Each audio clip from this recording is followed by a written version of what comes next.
एक गांव में एक बुजुर्ग रहता था जिसका नाम दीनदयाल शर्मा था। उनके दो बेटे और एक बेटी थी। बेटी का नाम नूरी और बेटे का नाम रोशन और रौनक था।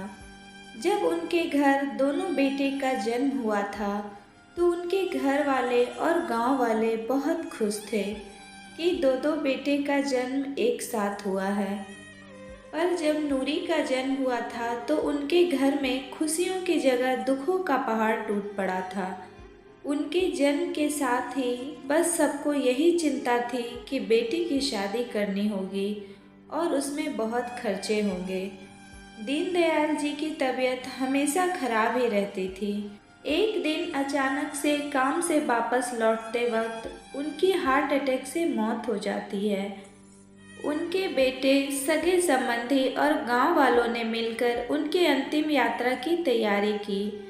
उनकी अर्थी तैयार की गई और उन्हें शमशान की ओर लेकर जाने लगे। अभी वो लोग कुछ दूर ही पहुंचे थे कि वहां पर दूसरे गांव से एक आदमी आया।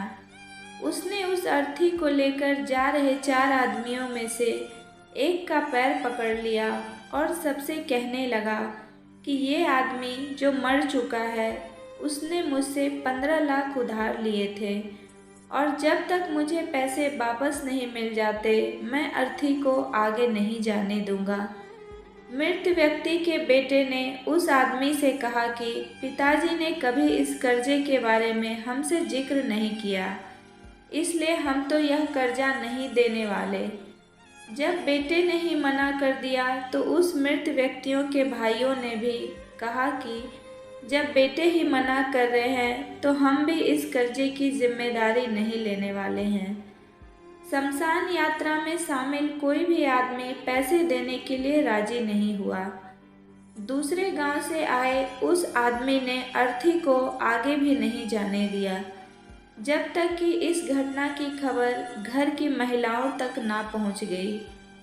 मरे हुए आदमी की बेटी नूरी जब उस तक यह खबर पहुंची तो उसने एक पल भी ना सोचते हुए अपने सारे जेवरात और कीमती वस्तुएं लेकर वहां पहुंच गई और उस आदमी को वह सारी चीज़ें देते हुए बोली, आप इन चीज़ों को बेचकर पैसे ले लीजिए।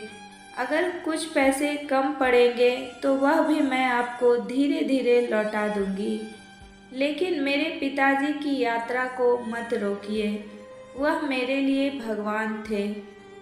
इस घटना को देखकर सारे गांव वाले दंग थे।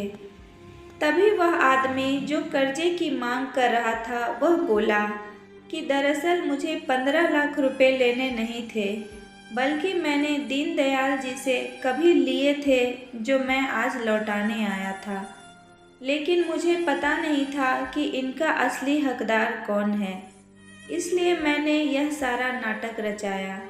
मैं जान चुका हूँ कि दीनदयाल जी का सच्चा हितैषी ना उसके बेटे हैं ना उसका भाई, बल्कि उसकी बेटी नूरी है। इसलिए यह सारे पैसे मैं उसके हवाले करता हूँ और अपने कर्जे से मुक्त होता हूँ।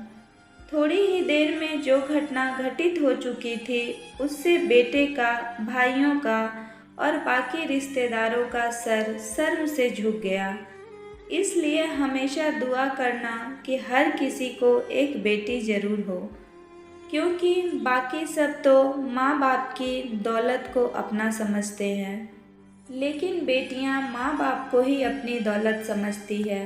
तो दोस्तों, आशा करती हूँ कि ये छोटी सी कहानी आप लोगों को पसंद आई होगी। अगर पसंद आई हो तो प्लीज़ लाइक करें और ज़्यादा से ज़्यादा शेयर और हमारे चैनल को सब्सक्राइब ज़रूर करें। कहानी सुनने के लिए आप लोगों का बहुत बहुत धन्यवाद।